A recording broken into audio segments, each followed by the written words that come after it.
नमस्ते प्यारे बच्चों, कल अपन ने पढ़ा था भाषा के विविध रूप और ये दूसरे नंबर तक विभाषा तक अपन आ गए थे। विभाषा में एक बिंदु और है, क्योंकि मैंने बताया कि प्रांत या उपप्रांतीय स्तर पर जो भाषाएं बोली जाती हैं उन्हें हम विभाषा कहेंगे। तो इनकी एक विशेषता और है, ऐसी भाषाएं जिनमें शासन के कार्यों का संचालन भी होता है विभाषा कहलाती हैं। कहने का मतलब ये है कि साधारण शब्दों में आप समझ सकते हैं, जैसे हम भारत का उदाहरण दें तो अपने संविधान में जितनी भाषाओं की मान्यता प्राप्त हैं 22 भाषाएं लगभग, उन राज्यों में उन भाषाओं में उनके शासन के कार्य भी होते हैं और लैंग्वेज के रूप में वो बाकायदा विद्यालयों में भी पढ़ाई जाती हैं। नंबर 3 पर आते हैं अपन बोली पर। तीसरा रूप कौन सा होगा? बोली।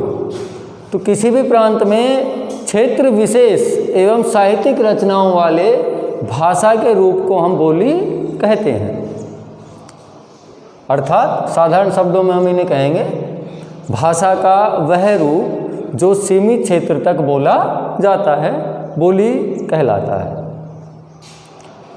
अभी भाषा, और ये मैं बाद में बिंदु में भी लिखवा दूंगा, अभी मोटे तौर पर अपन देखें तो भाषा और बोली में अंतर यही है कि भाषा का जो क्षेत्र है वो विस्तृत है, बोली का जो क्षेत्र होता है वो सीमित होता है। साथ ही साथ भाषा का एक निश्चित व्याकरण होता है, जबकि बोली का कोई व्याकरण नहीं होता है। लेकिन इसमें जो गौर करने वाली बात वो ये है कि कोई भी बोली जिसमें साहित्यिक रचनाएं जब होने लग जाती हैं तो वह धीरे धीरे भाषा का रूप लेने लग जाता है और इसी कारण उसका व्याकरण भी विकसित होने लग जाता है। तो मोटे रूप पर अपन कहें तो बोली से ही भाषा बनती है।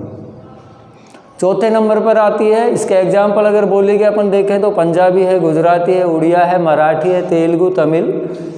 चौथे नंबर पर है उपबोली।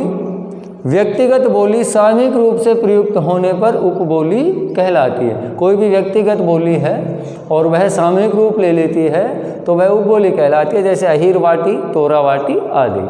अपन अलवर ज़िले के आधार पर ही देखेंगे तो अपन पाएंगे कि अपने अलवर ज़िले में ही आप चले जाएं तो मेरे ख्याल में तहसील के स्तर पर ही भाषा चेंज हो जाती है। अपन देखेंगे तिजारा तहसील की भाषा कुछ अलग है, किशनगढ़ तहसील की भाषा अलग है, मुंडावर बहरोड जाएंगे तो उन लोगों की अलग भाषा है, इधर थाना गाजी बानसूर साइड में जाएंगे तो उन लोगों की अलग भाषा है, लक्ष्मणगढ़, राजगढ़, रामगढ़ लोगों की अलग भाषा है। तो ये जो बहुत ही सीमित क्षेत्र में बोली जाती हैं और व्यक्तिगत बोलियां होती हैं लेकिन सामूहिक रूप से प्रयुक्त होने लग जाती हैं, वो बोली कहलाती है।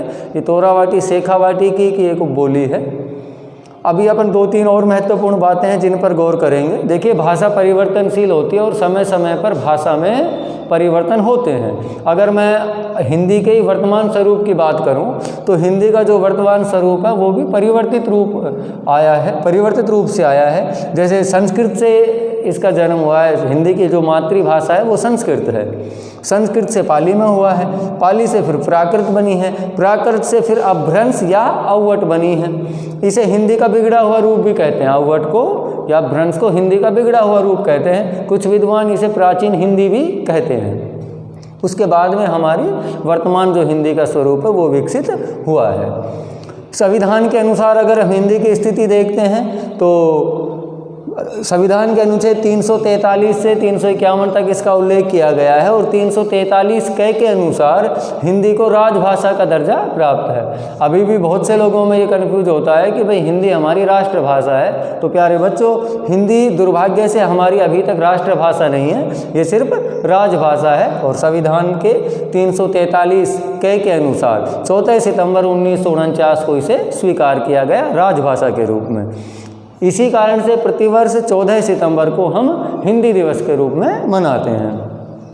अगर हिंदी की मैं विश्व के स्तर पर बात करूं तो विश्व की जितनी भाषाएं हैं उन सभी भाषाओं में हिंदी को सर्वाधिक वैज्ञानिक भाषा माना जाता है। तो ये जो अपना भाषा के विविध रूप है, ये जो टॉपिक है, ये यहाँ पर अपना समाप्त हो रहा है। अगर किसी भी बच्चे को कोई भी समस्या है तो मैं कुछ समय के लिए व्हाट्सएप पे आपको भी परमिशन दे दूंगा कि आप अपने मैसेज कर सकें और वहाँ पर आप पूछ भी सकते हैं। इसके नोट्स भी मैं आपको भेज दूंगा।